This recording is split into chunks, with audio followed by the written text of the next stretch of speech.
Good day, brothers and sisters. Another day to spend with the Lord. Come, let us listen and reflect on His Word.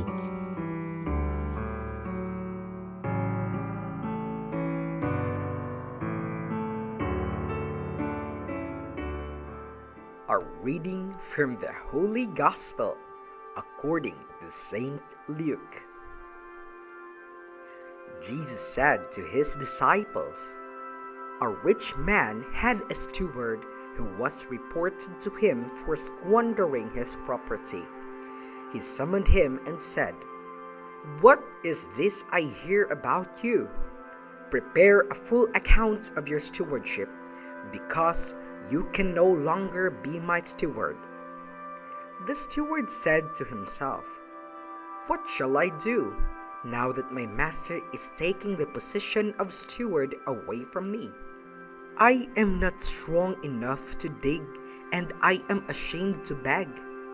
I know what I shall do, so that when I am removed from the stewardship, they may welcome me into their homes.' He called in his master's debtors one by one. To the first he said, 'How much do you owe my master?' He replied, 100 measures of olive oil.' He said to him, 'Here is your promissory note. Sit down and quickly write one for 50. Then to another he said, 'And you, how much do you owe?' He replied, 100 quarts of wheat.' He said to him, 'Here is your promissory note. Write one for 80. And the master commended that dishonest steward for acting prudently. For the children of this world are more prudent in dealing with their own generation than are the children of light. I tell you, make friends for yourselves with this honest wealth, so that when it fails, you will be welcomed into eternal dwellings. The person who is trustworthy in very small matters is also trustworthy in great ones. And the person who is dishonest in very small matters is also dishonest in great ones. If, therefore, you are not trustworthy with dishonest wealth, who will trust you with true wealth? If you are not trustworthy with what belongs to another, who will give you what is yours? No servant can serve two masters. He will either hate one and love the other, or be devoted to one and despise the other. You cannot serve God and Mammon." The Gospel of the Lord.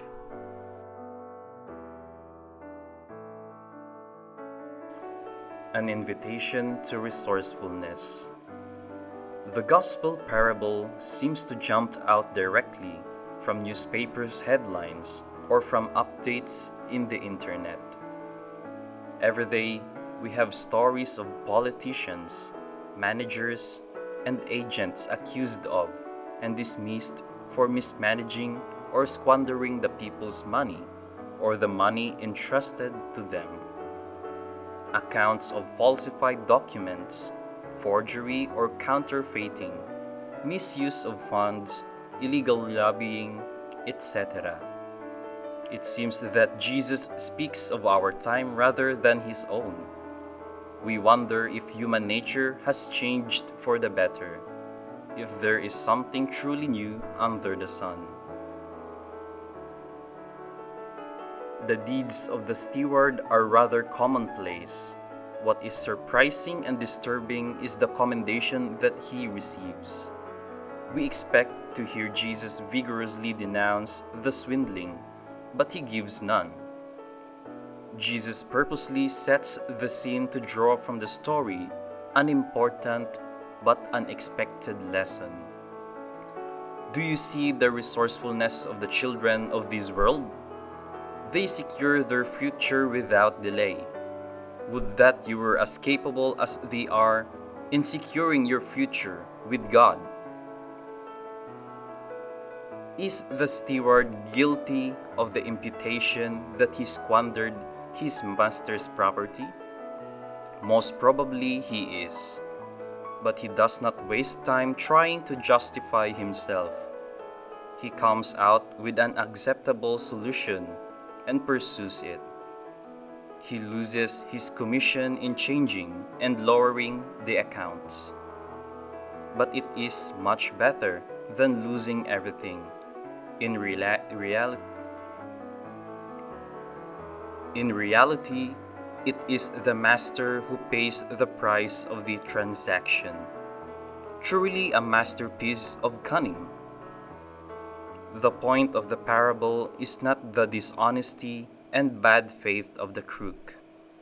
It is rather the decisiveness, resourcefulness, and prudence of the steward when faced with the specter of failure and poverty.